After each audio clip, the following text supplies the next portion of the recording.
लइका कहे डम डम डीगा डीगा मौसम भीगा भीगा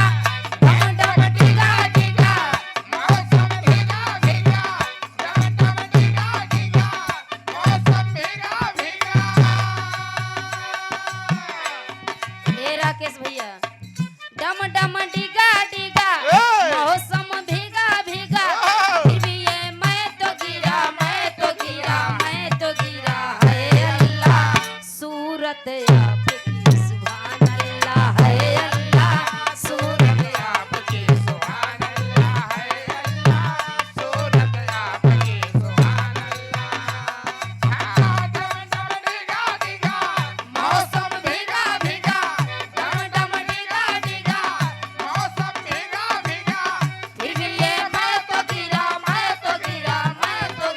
है अल्लाह सूरत आपकी सुभान अल्लाह है अल्लाह सूरत आपकी सुभान अल्लाह ओहो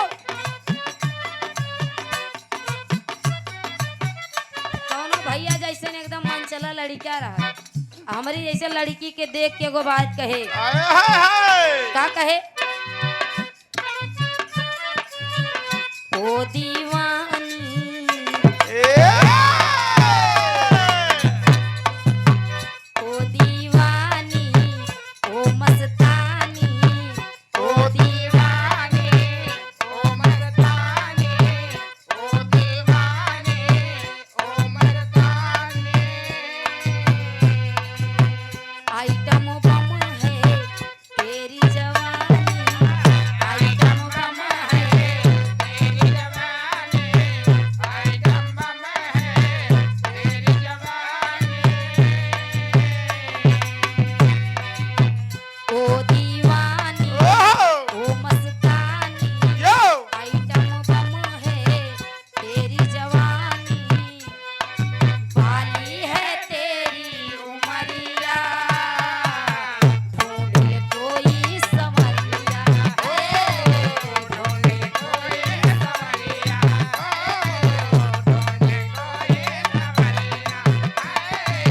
ढूंढ कोई सवरिया ओ मस्तानी आइटम बम है तेरी जवानी वाली है तेरी उमरिया ढूंढ ले कोई संवरिया ढूंढ ले कोई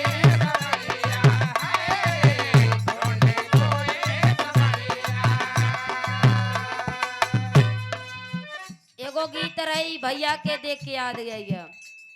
कोनो पतर के लइका रहे अरे वाह दुलैया कहे कि जब हमारे सैया हमारे लगे सुतत हैं एकदम लइका नियर लगले अरे वाह यही से दुलैया एगो बात कहा था का कहे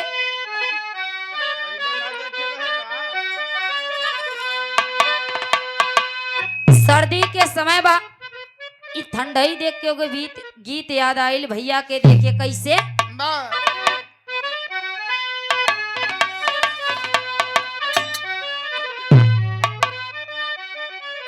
कि सैया लइका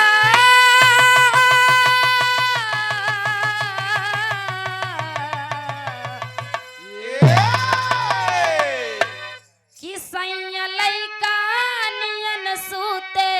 हमर कोरा में सैया लइका नियन सूते हमर कोरा में दिया के अजोरा में ना सैया लइका नियन सूते हमर कोरा में दिया के अजोरा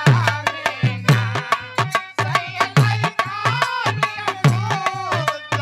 कोरा में दिया के अजोरा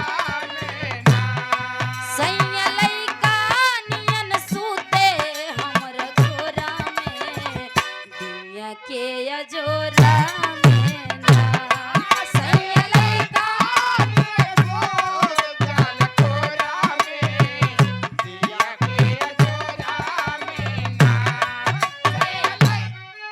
और ये ठेकेदार साहब सम्मानित आप बड़े भैया आदरणीय आप श्री राजू भैया जी ठेकेदार जी के द्वारा पंखुड़ियों में गुथा हुआ हार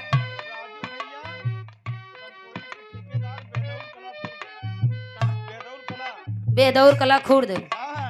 कंपोजिट के ठेकेदार हुए ओहो गोड़ छू के बोल गई आशीर्वाद के चाह रही ए भैया भौजी कहा थई सैया लइका नियन सूते हमर गोरा में सैया लइका नियन सूते हमर गोरा में दुनिया के अजोरा में ना सैया लइका नियन सूते हमर गोरा में दिया के अजरा में ना सैया लइका नियन सूते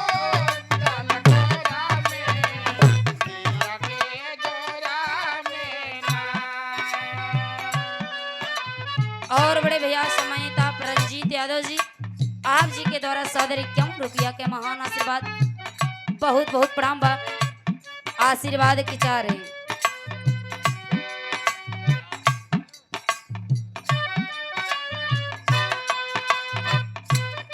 और ये देखा बड़े भैया सम्मानित आप दीपक पासी जी इनकर सबके जतिये ये या डायरेक्ट बताइए दीपक पासी ये लोग केहू से डराते नहीं डायरेक्ट बताई देते हैं आप जी के द्वारा 151 के महान आशीर्वाद चरणों में कोट कोट प्रणाम हम सब सकल पंच के नमस्ते प्रणाम स्वीकार हो सैया लइका नियन लागे हमर गोरा में सैया लइका नियन लागे हमर गोरा में दुनिया के अजोरा में ना सैया लइका नियन सूते हमर गोरा में दिया के अजरा में ना सैया लइका नियन सूते हमर गोरा में दिया के अजरा में ना। बिरही के दर्द बा कहे क्या करते थे सजना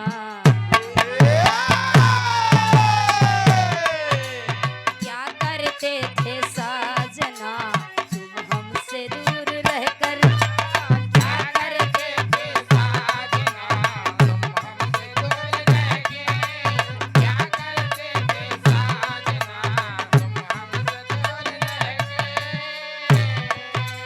क्या करते थे सजना तुम हमसे दूर रह के हम तो जुदाई में अकेले छुप छुप के रोए हमको जुदाई में अकेले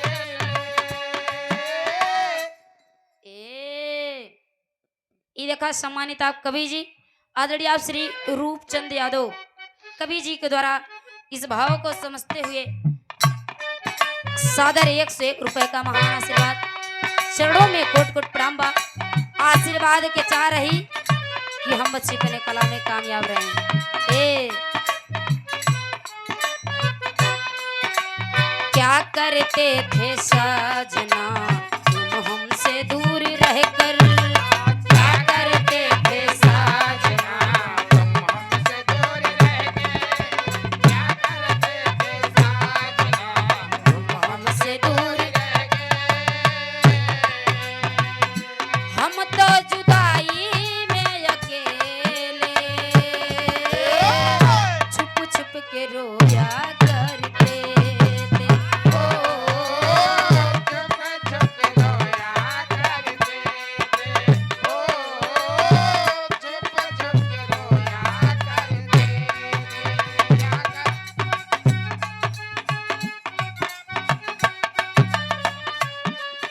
बिरही के दर्द हा लड़की कहातिया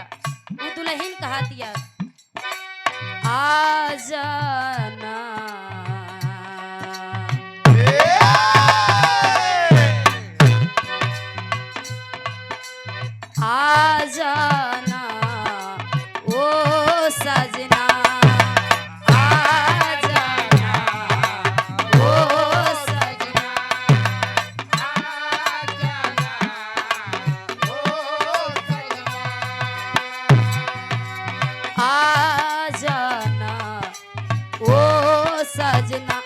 जाना आ जाना ओ सजना।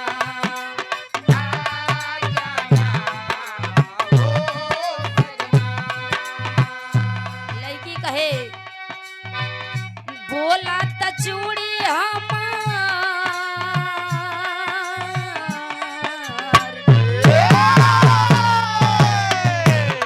ए हो बोला त चूड़ी हमार तन्हा अकेला में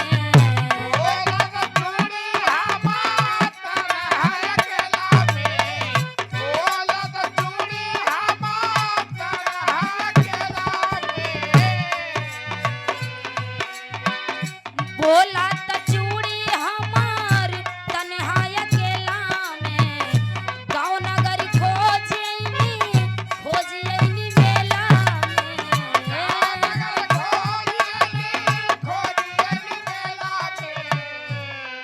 और बड़े भैया सम्मानिता दीपक पासी जी, आप जी के द्वारा 51 रुपया के महान आशीर्वाद की आकांक्षा रखती हूँ। बोला त चूड़ी हमार तन्हा अकेला में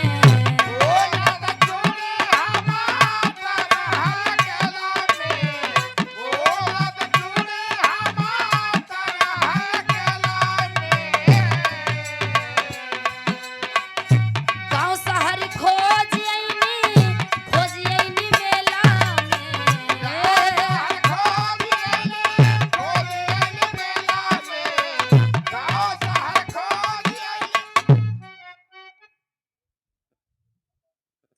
और ढोलक के बहुत सुंदर वादक हमारे गुरुजी, जब से भी रहा जगत में तभी से गुरुजी से संबंध बा हमारे, तभी से प्यार दुलार मिला था। ये देखा आदरणीय आप श्री आकाश गुरुजी, आज गुरु चेलक टक्कर भैया ध्यान दे ऊपर मुड़िया करा, ठीक बा ध्यान दिए रे। ओ उनकर गुरु है न, वो हमार गुरु है ने है।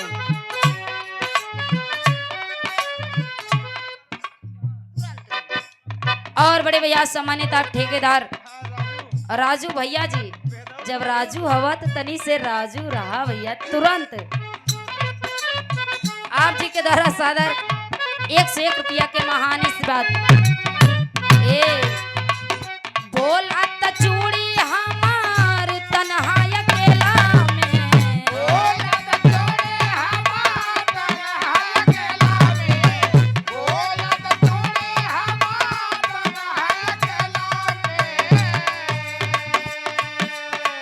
गाँव शहर खोजियनी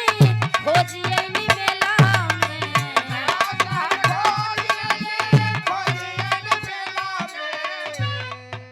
और बड़े भैया सम्मानित आप मंजीत यादव जी,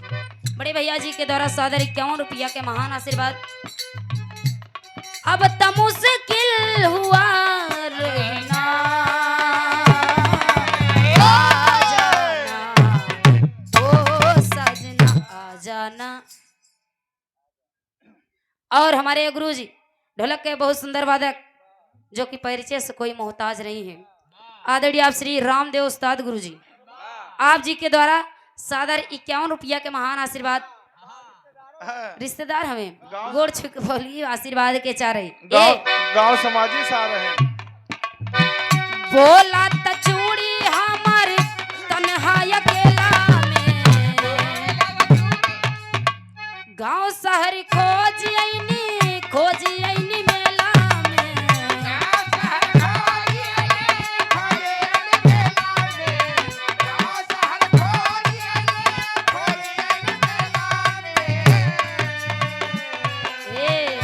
बोला त चूड़ी हमार तन्हा अकेला में गाँव शहर खोजियनी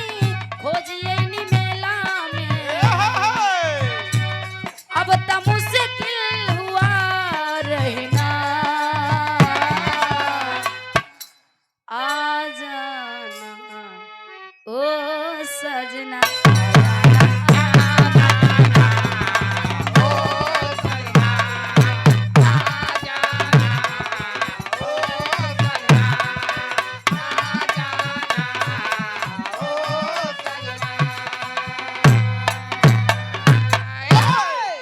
अच्छा भैया कमेटी के फरमाइश बा बिरहा होके बा तो उधर से तो बड़ा नॉर्मल बिरहा सुनाई के मिला कमेटी का आदेश रहा कि वीर रस होए। बा भैया बताएं प्रियंका कहू तू 40 साल गावत होई है का करी भैया अब हमको इतनी जानकारी ना ना आप लोग से घूम घूम सीखा था इतना जानकारी ना आई ना हमके अब हमार बहुत उम्र होए 18+ होए जहाँ तक जानकारी बा हम वैसे कह दिया कि भैया 40-45 साल से गावत है। अब अगर लड़कियां जांग हिप टट्टी कह दिए एक मतलब ना ही ना कि जांग काट के फेंक दिया ओका समझाई देख चाहिए। चला ठीक बा मुसाफिर बात पर्दे के अंदर कोई बात नहीं ना आवा हेलो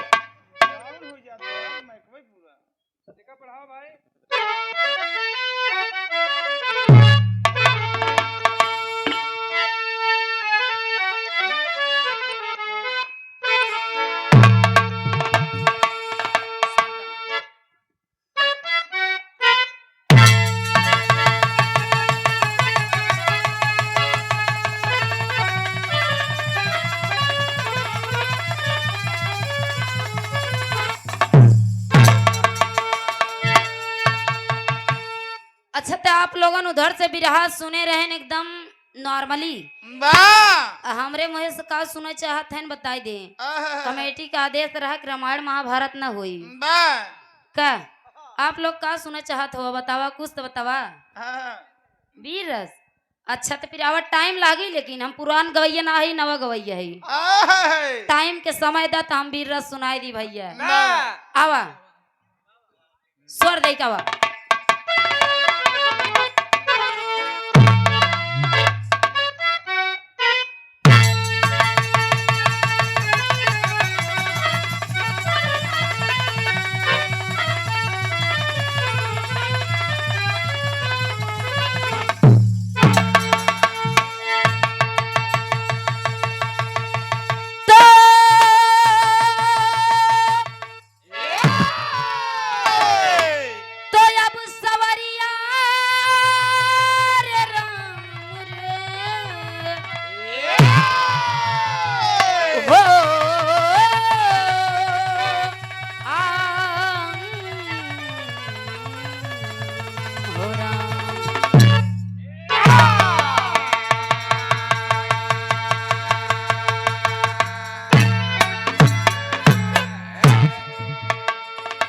कवि जी 4 लाइन भूमिका में संकेत करते हैं क्या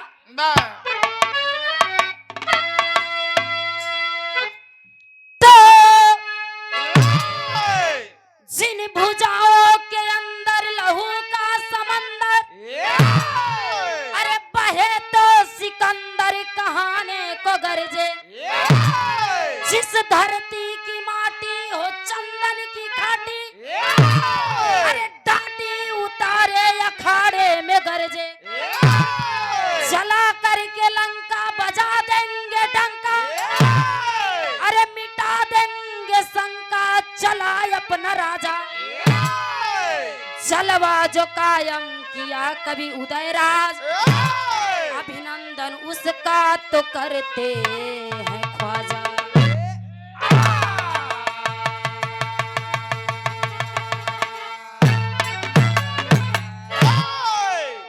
जिन भुजाओं के अंदर लहू का समंदर बहे तो सिकंदर कहाने को गरजे जिस धरती की माटी हो चंदन की खाटी चाटी उतारो अखाड़े में करजे जलवा जो कायम किया कभी उदयराज अभिनंदन उसका तो करते हैं ख्वाजा। हमके विश्वास बा आशा ना पूर्ण विश्वास बा आप लोगन के बिरहा समझ में आए आप लोग बस ऐसे शांति का दान दे परिचय दिए शांति का बिरहा समझ में आई लेकिन अगर हम मेहनत करके सुनावत है आप लोग ध्यान से सुन लिहा बिरहा में एक लाइन कव्वाली के टुकड़ा है कैसे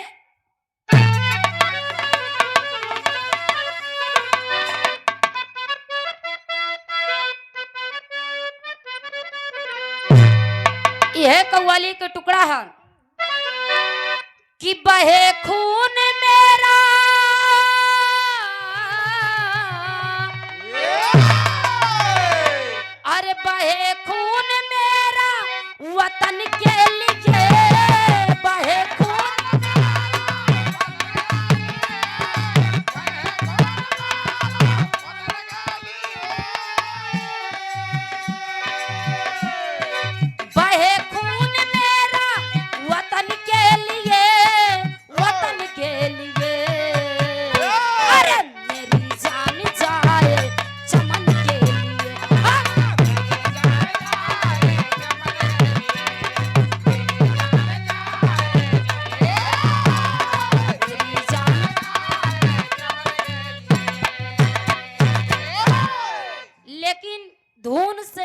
तरज से अच्छा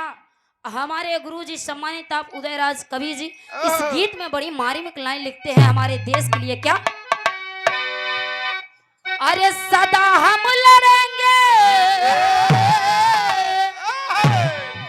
सदा हम लड़ेंगे वतन के लिए, सदा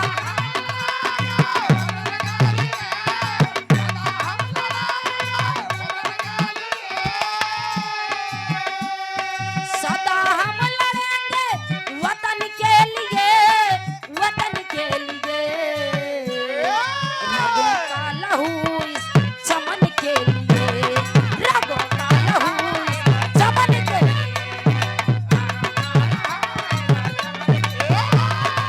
जो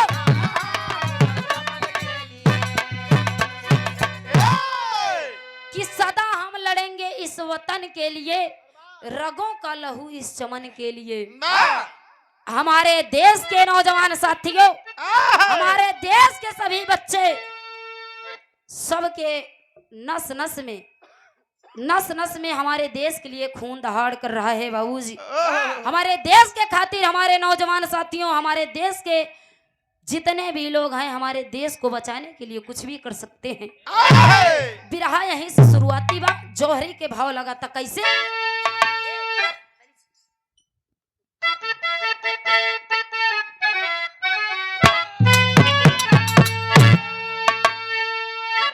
कभी शेर नहीं खाता है, भूखे में घास की रोटी, मर जाए भली वो चाहे, हो जाए बोटी बोटी। पंजाब प्रांत के अंदर है गाँव मानपुर भाई, अब माइकल विल्सन आया, योद्धा एक साथ ले आई, पहलवान हिल्सन ने करने को लिया लड़ाई, करतार सिंह योद्धा तब करने को लिया लड़ाई। जो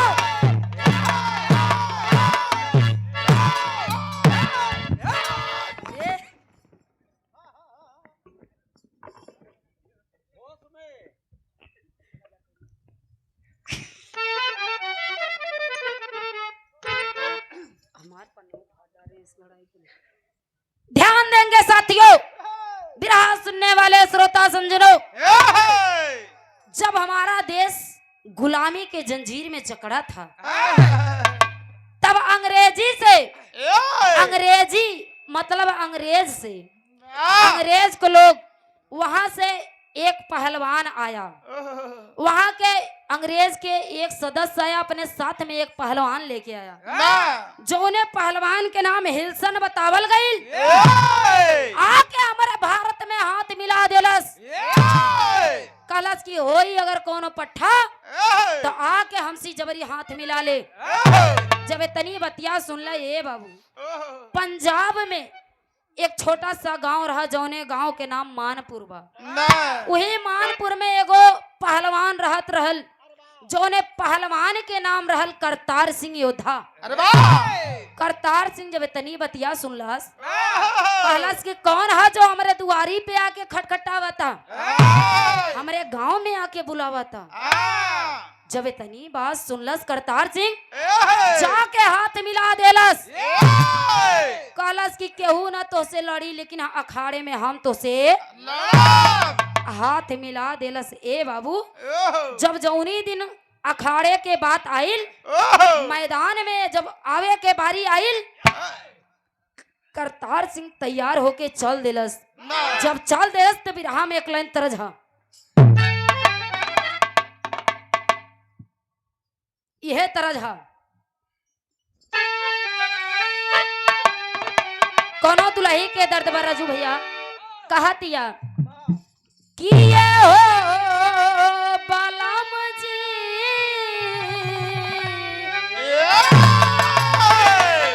ये हो बलम जी, आई बकाहिया, ये हो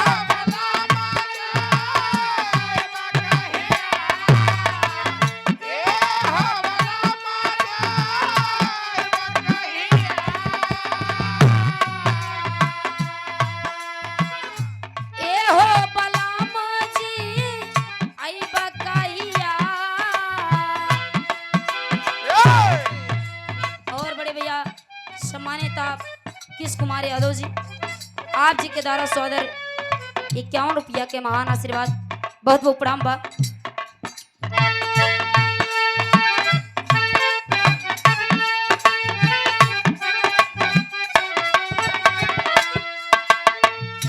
ए हो बलामा जी आई बकहिया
आके जूठिया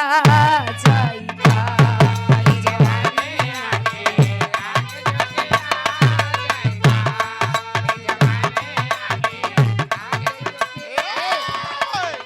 लेकिन जब इतनी बतिया करतार सिंह सुनलस, जाके उ पट्ठा के सामने हाथ मिलावा था, कहा था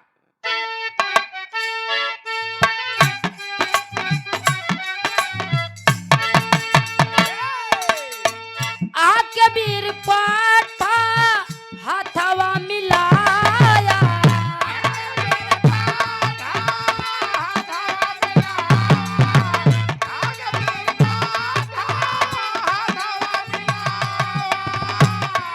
अखाड़े की माटी अपने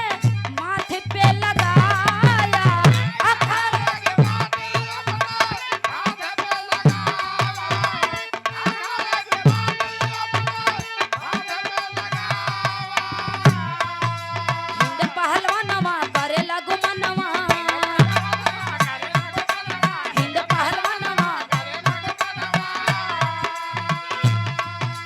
हिंद पहलवानवा करे लगू मनवा जाके डांटी गईले अब पटकी अरे अब पटकी धरतिया पचीत धरतिया पचीत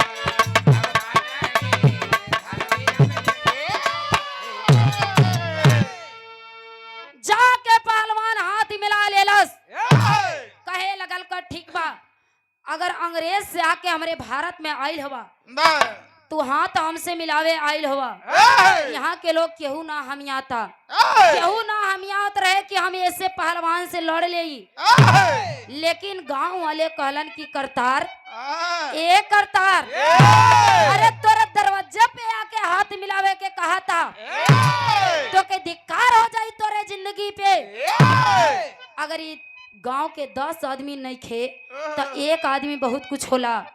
आखिर तू जाके उसे लड़ाई लेला। करतार सिंह बाबूजी लड़ाई ले लेलस दिन धरा गइल बा अखाड़े में आवे के पारी आवता। जब आवे के पारी आवता करतार सिंह तैयारी करता बिरहा में तरस बदली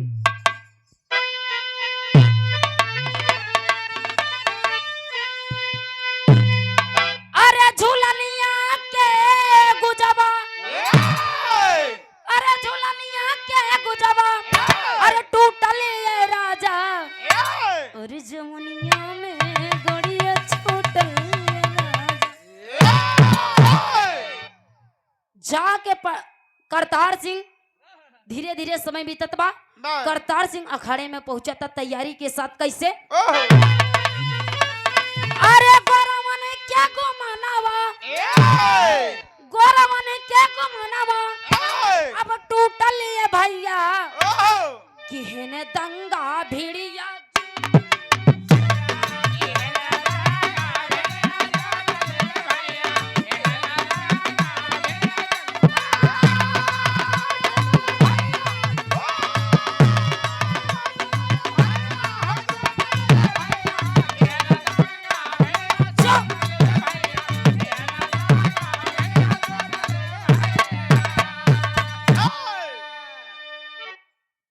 और ये हमारे गार्जियन जी सम्मानित आप बड़े भैया ठेकेदार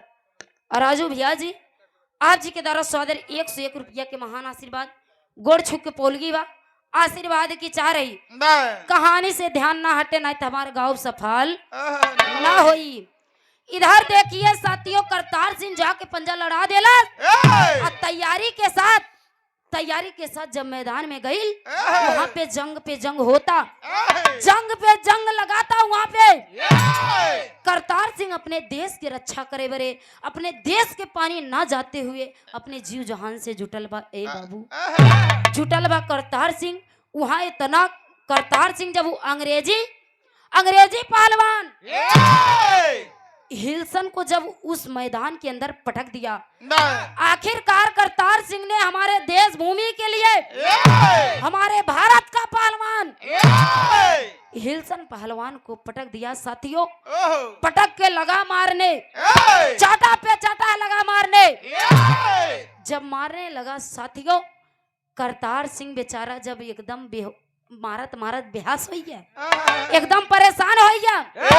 तब अंग्रेजी लोग दिमाग कैलेन, अंग्रेज के जो पापी थे अंग्रेज वालों ने दिमाग लगा के वहां पे शासन बुला दिए। बाबू साहब जब अंग्रेजी शासन वहां आई, अंग्रेज के रहने वाले शासन जब वहां पे आइले, देखत हुए करतार सिंह पटकले बाबू के, जब पटक के देखत हुए तो वहां पे लड़ाई चला दिले, लाठी चलवा दिए। जब अंग्रेजों ने लाठी चलवा दिए बाबूजी, मारते मारते वहां पे 2 4 6 लाठी करतार सिंह के सिर पे लग गई। जब करतार सिंह के सिर पे लग गई, जब करतार सिंह गिरा धरती पे, एकदम बोलने से बेतहस हो गया। साथियों, करतार सिंह जब बेतहस हो गया, अंग्रेजों ने इसको ऊपर फिर से लाठी मार पड़ाने लगे। जब लाठी मार पड़ाने लगे, तब करतार सिंह के 2 ठो लड़का रहे, लड़का दोनों आई रहे देखे करतार सिंह के लड़ाई देखत हवे, दुरिया से देखत हवे मैदान में लड़ाई होता। वहां से जब देखत हवे तो करतार सिंह भुइयां पे गिर के, अरे वो धरतिया पे गिर के पानी पानी की आवाज लगा रहा है बाबू। कैसे लगा रहा है?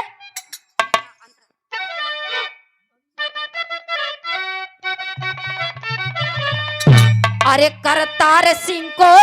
पिटन लागे ज्ञानी, अरे कसती गिरा खा के सुना मारतानी।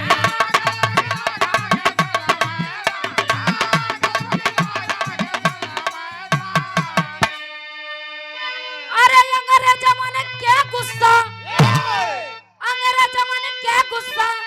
अब फूटल भैया, अरे कहे विधन हमसे रूठल भैया। करतार सिंह धरती पे गिर के पानी जब मांगा था, अंग्रेजों जो वहां पे आए थे पुलिस प्रशासन के साथ में, अंग्रेजों वहां पे अंग्रेजी शासन लगाए थे बाबूजी। वहां के लोग करतार सिंह जब पानी मांगा था, ओके पानी बिना ओके जीव जात रहल। ए पंचो, पनिया तो दे देले उ लोगवे, लेकिन वो पनिया में जहर मिला के दे देले। जब पनिया में जहर मिला के दे देले, करतार सिंह वहीं पर मर जाता है। जब वहीं पे मर जाता है, जब इतनी बतिया होकर दोनों लड़कवा देखत है कि हमारे पापा के मारत मार डाले हैं, तब वो दोनों लड़का और लड़की करतार सिंह के बेटवा या बिटिया वहां से भागत हवे। भागत की जात कहाँ हवे मास्टर?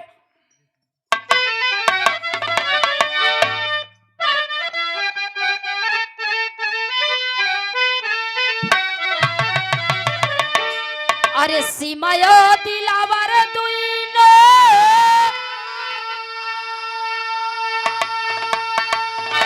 वहां से भागी चलले, अरे जनले पे मारी दई है हमारी के जनवा।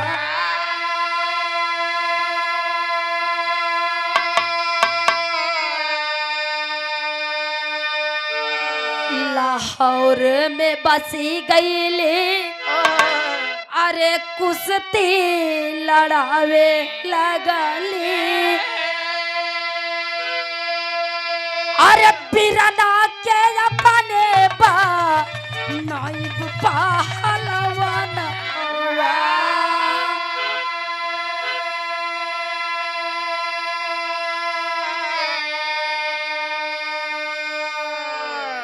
लड़की के नाम सीमा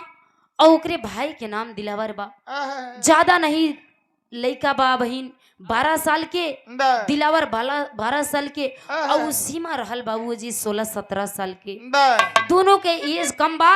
और लड़ाई देख के सीमा अपने भाई के लेके वहां से जाके लाहौर में बस गई, जो कि पाकिस्तान से जुटा है साथियों। तब पाकिस्तान और इंडिया में बंटवारा नहीं था, मिलता है हमारे कहानी के अंदर की बंटवारा नहीं था। जाके लाहौर में अपने भैया के लेके बस गईली और वहां अपने भैया के लगली कुश्ती लड़ावे। धीरे धीरे लड़का सयान होगा था। उहे सीमा के दिल में अपने बाबू के प्रति प्यार है और उनकी आंखों से ये नजारा नहीं दूर हो रहा है जो उनके पिता करतार सिंह को भीड़ में मारा गया था। अरे बाबूजी, जाके सीमा अपने भाई के लेके लाहौर में बस गईली, वहां पे पढ़ावे लड़ाई लालावे लगली, सिखावे लगली लड़ाई। धीरे धीरे समय बीता था। सीमा अपने भाई दिलावर से कहतिया कि ये भैया हर साल रखी आवता, हर साल रखी आवता, हम तो उसे कुछो ना मांगा था। तब दिलावर कहा था का कि हर साल राखी बांधे अरे सीमा जब कलैया अरे भैया काहेले बहिनी मंगलो बिरना।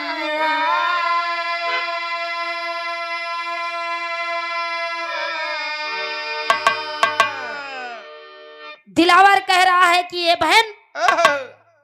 इतने दिन हो गया तुझको मेरे कलाई में राखी बांधते हुए, तू कहती तो है लेकिन मांगती नहीं है। आज अपने मुख से कुछ मांग ले बहन। जब इतनी बतिया सीमा सुना था, ए बाबूजी खुनमा खौल जाता हो सीमा के। कहा था कि ये भैया जब वक्त आई तब हम तो से अपने राखी के बधाई मांगा। आगे हो तक आवा मास्टर भी रहा मित्र जहां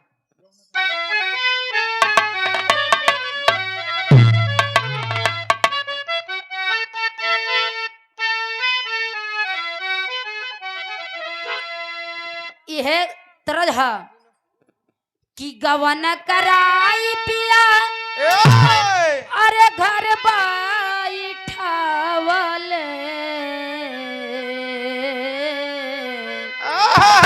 लेकिन तर्ज से बढ़िया कवि जी फर्ज में लिखते हैं क्या, धीरे धीरे बहन सयान होत बा, दिलावर लड़ाई पे लगत बा बाबूजी। धीरे धीरे पहलवानी सिखाता दिलावर और धीरे धीरे बहन जब सयान भइल बहन के शादी फाना था। कैसे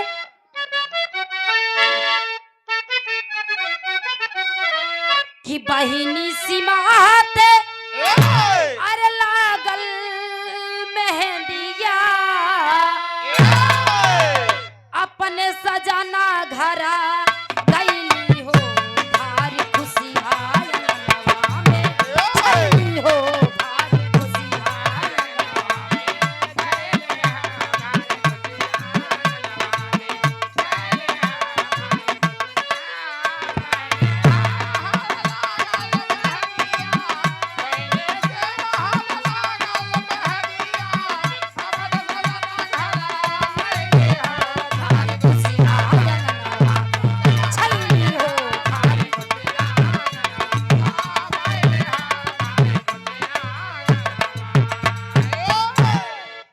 बहिनी के शादी पड़ल बा। ए बाबूजी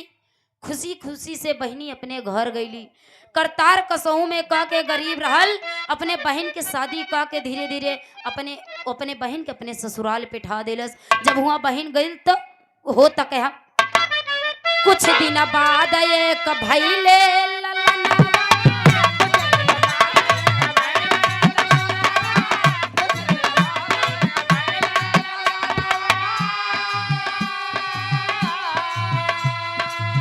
हिलसन कराया पेपर में एलनवा हिलसन कराया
तो ओकरे गोद में एगो नीन के लड़का जन्म लेता जब इधर दिलावर धीरे धीरे सयान हो गई जब सयान हो गई दिलावर तो सीमा फोन लगा के कहलस कि भैया सब कुछ कुशल मंगल बा, लेकिन तू अपन कुश्ती के सिखब, पहलवानी के सिखब ना छोड़ी। हाँ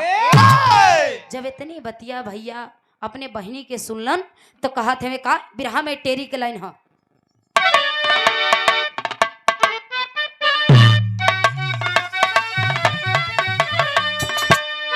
अरे बहिनी आस के तन लागल अगिया, अरे राम रे बहिनिया के तन लागल अगिया, मौका नहीं गवाना भैया माना बतिया।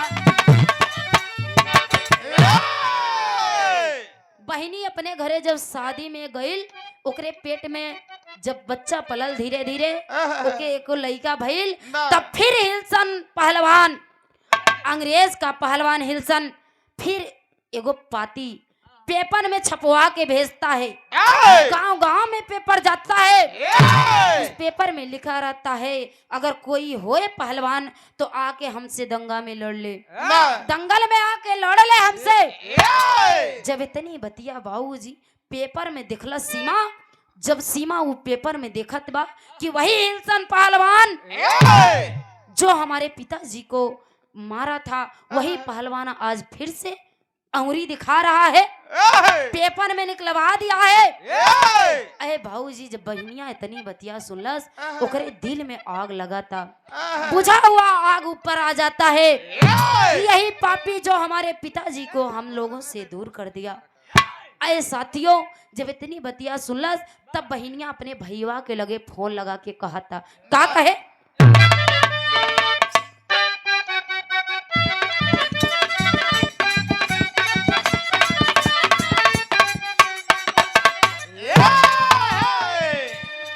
बहनिया फोन लगा के कहा था, कहे कि भैया आज तक हम तोसी कोनो मांगन ना मांगे है, इतना दिन से तोरे हाथ में राखी बाधा थी,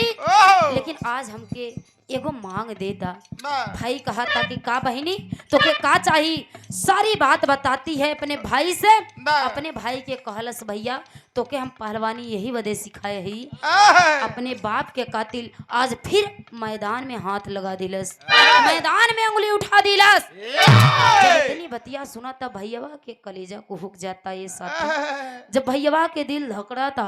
धड़का था एकदम कहे लगल कि ये पापी तू ही है जो मेरे पिता को हम लोगों से दूर कर दिया। आखिर मैं चाहे जो भी हो जाए मैं तुमसे लड़ाई जरूर लूंगा। मेरी बहन राखी की बधाई में यही मांग रही है। पहलवान चल देता है अपना तैयारी करके, कैसे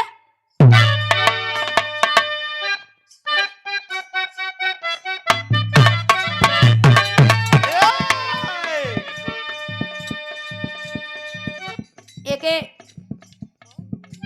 गुरुजी गावत रहलन, हैदर अली गुरुजी गावत रहलन। गवैया तो बहुत गाय के एकदम बेकार कई दिन गावत लेकिन उनके जैसे के हुनाई गाय पाए कहे।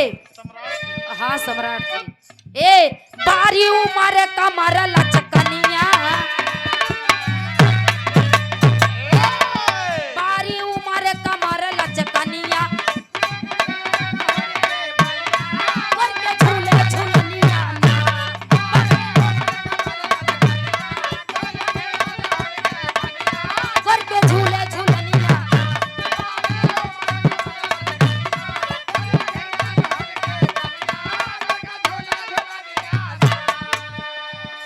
चली भेजंगिया के कसीली मोटा, चली भेजंगिया के कसीली मोटा, सुगाना वा पहलवाना वा पहुंची जंगी में धनवाना।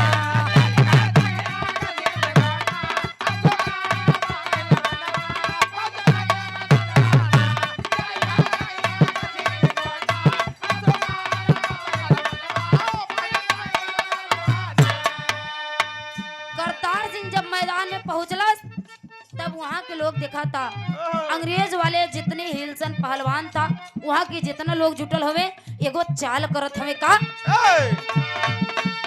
छलिया फिर से तब छल कइले छलिया फिर से तब जब कइले कुश्ती अगले संडे धइले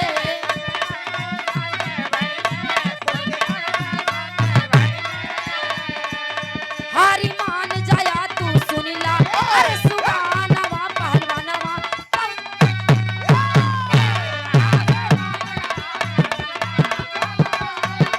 जो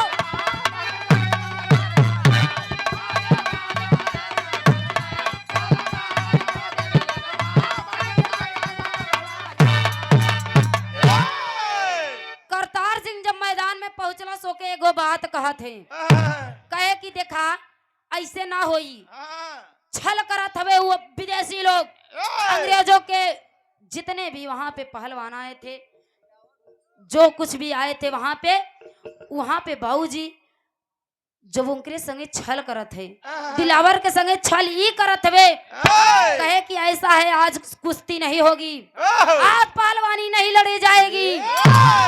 दिलावर कहलन कि का बात है काहे के न लड़ी जाई कहलन कि ई कुश्ती अगले संडे हुई अगले संडे के धई के चाल कैलन कि एगो चिट्ठी लिखलो ने चिट्ठी लिखवा के ओकरे घरे पे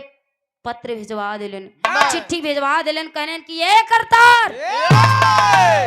कहलन कि ये करतार के लइका ए दिलावर तोहरे एगो बहिन बिया अगर ई मैदान में कुश्ती करे उबा तो अपने बहिन के बेटवा नाही समझ के किहा अगर ई कुश्ती में तू हार जीत जाबा तो हमार लोग के बदनामी होई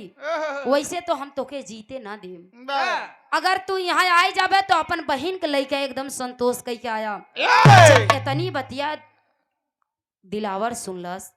कहलस कि सोचे लगल कहलस कि हमार बहिन हमरे खातिर का ना कैलास माई के जैसन हमके मानत रहल हमके प्यार दुलार कैलास अगर हमरे वजह से हमरे बहिन के लइका खो जाई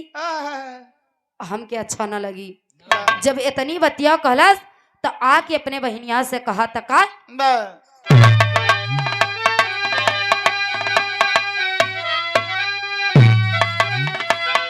जब दिलावर इतनी बात कहलत तो सीमा कहलस कि ए भैया नहीं झुकना है उस पापी के सामने हम अपने बच्चे को संतोष कर लेंगे लेकिन उस पापी के सामने तुमको झुकने नहीं देंगे जब इतनी बतिया भैया सुनलास फिर से चला था अगले संडे आ गई धीरे धीरे संडे में जब संडे आ गई तब फिर से लंगोटा कस के दिलावर चला था वो मैदान में कहा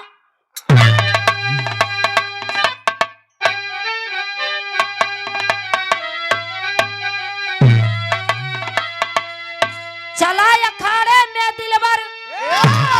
अरे मतवाला गड़बड़ झाला बा चला अखाड़े में दिलवर अरे मतवाला गड़बड़ झाला बा हार जाए पर होई मुहवा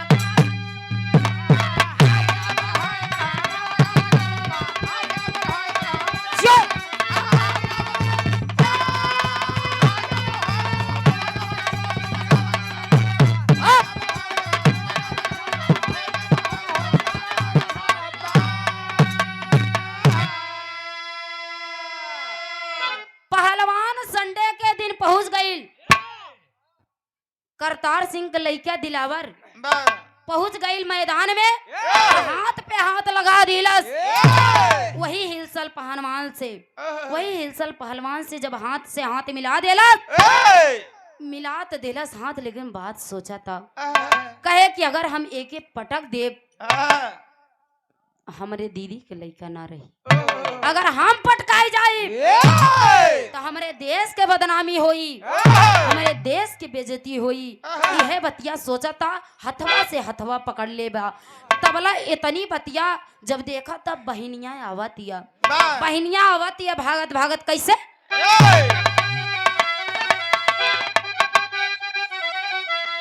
अरे तबले भीड़ को चीरत पहुंची अखाड़े कई बहनियां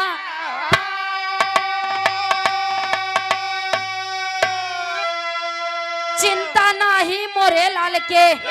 राखे परदा पनिया खाल पड़ा खुनमा सुनताई फिकराला गड़बड़ झाला बा खाल पड़ा सुनताई खुनमा फिकराला गड़बड़ झाला बा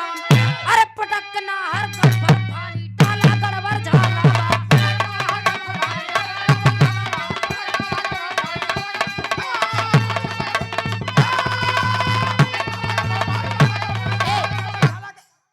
बहन जब आई गई अखाड़े में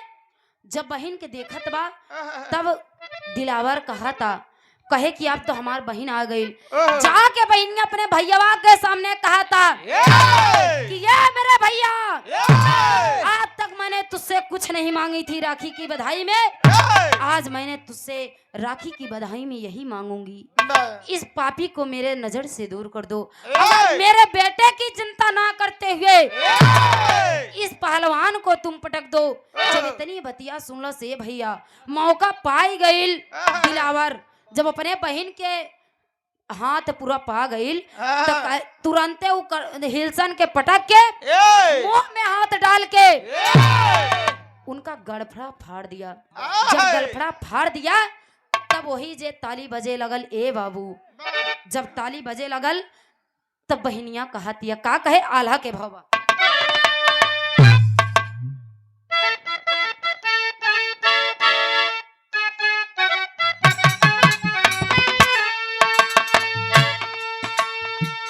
जौने देशवा के वीर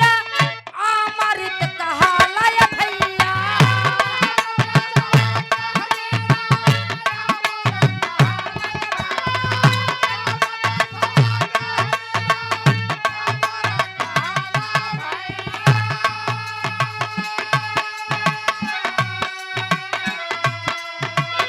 ओही देशवा के बोला पानी कैसे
जौने देशवा के नीर अमृत कहाला वही देशवा के आज पानी कैसे जाए कहे कि भारत में हमारे इस भूमि पर बड़े बड़े वीर बड़े बड़े पहलवान जन्म लिए हैं जौने देश में अखाड़े के सबसे मना जाना पहलवान बजरंग बली जन्म ले ले हाँ देश के पानी कैसे जाई कहे मुहावा में हाथ डाली फाड़े ले जबरवा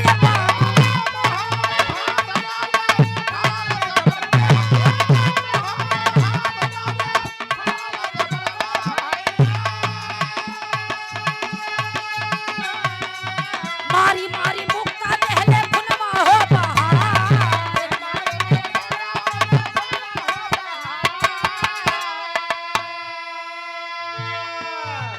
मार के हिलसल पहलवान के पटक के करतार सिंह आए बाबू मार के इतना मार मरलस एकरे मुंह से खून गिरा था जब मुंह से खून गिरा था अंग्रेज पापी ना देख पौले उ दोनों के साथे करत का हवे अंग्रेज पकड़े जाबा भाइयों बहनियत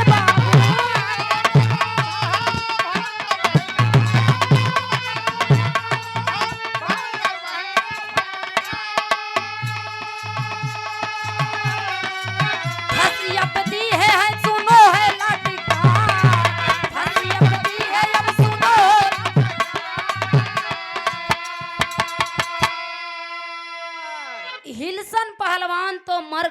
पंचो। लेकिन दिलावर जो पहलवान मारा था करतार सिंह का लड़का दिलावर सिंह उहिलसन पहलवान के मार तो डलस, लेकिन वही जे अखाड़े में ओकर बहन जवन आयल दिया, बहन और भाई के अंग्रेज लोग पकड़ के ले जाके फांसी पे लटका देते हैं। जब फांसी पे लटका देते हैं, इधर सीमा के आदमी के अंग्रेज लोग खोजत हुए कैसे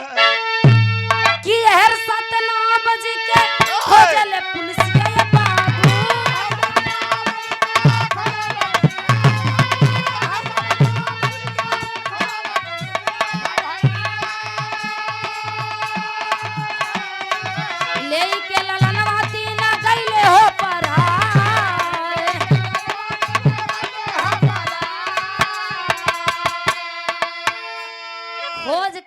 सीमा के पति सतनाम जी उनके भी साथ में ले जाके तीनों लोगों का फांसी कर देते हैं। बचल सीमा के एक छोट से लड़का, उन लड़का के खोजत में लड़का वही नादान बे पंचो। लड़का क्रांतिकारियों के साथ में अकेले में ऐसे भटक रहा है, क्रांतिकारियों के साथ में खड़ा है। जब क्रांतिकारियों के साथ में खड़ा है, अंग्रेजों से देखी नहीं जाती है। कहे धीरे धीरे क्रांतिकारी धाइले डगरिया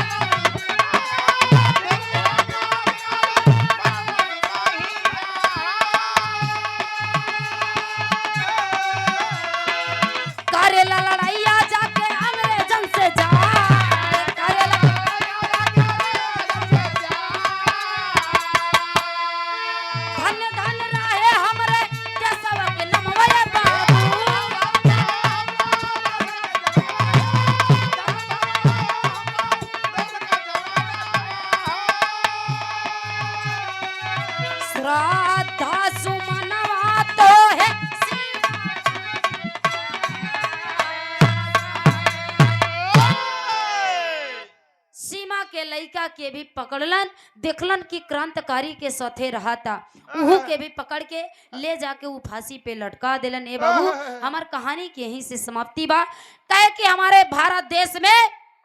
हमारे इस देश में अब आज भी ऐसी महिलाएं, माताएं, बहनें हैं जो कि अपने लाल की इच्छा ना करते हुए अपने देश की इच्छा करती हैं। वैसे लाल कई लाल को बेहाल कर देंगी, लेकिन अपने देश के लिए कभी हार नहीं मानेंगी। आप लोग समझदार हैं, देख लीजिए, रेखा भी एक बहन थी और ये सीमा भी एक बहन है और ज्योतिबा फूले भी एक बहन है। हमारे देश में से बहुत सी नारियां हैं जो अपने लाल की इच्छा ना करते हुए अपने देश की इच्छा करती हैं। साथियों, बिरहा धीरे धीरे एकदम कहानी के समाप्ति बा। खड़ी के भाव लगा था।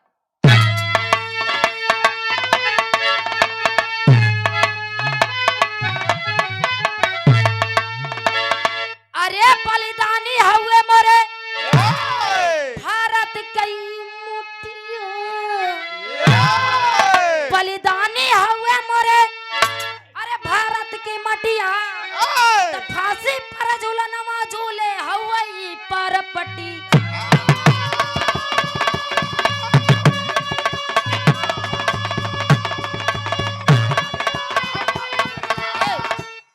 हरदम गुलामी के अरे खिलाफ बोले बोली, अरे पगना हटाए चाहे चले पीछे टोली।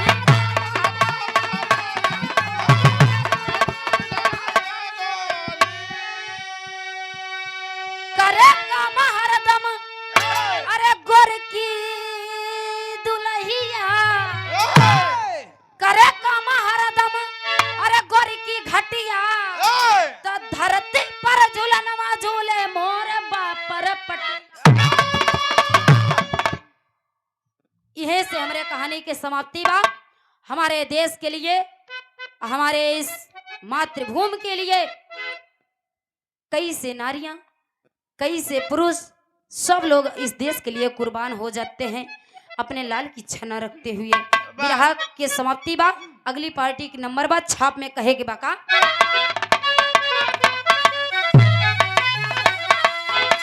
स्वर्गीय महाबली सिंह बाबा दीन को शीश झुकाते, कथन किए कभी उदयराज, आज शिव मिलन जी साथ निभाते।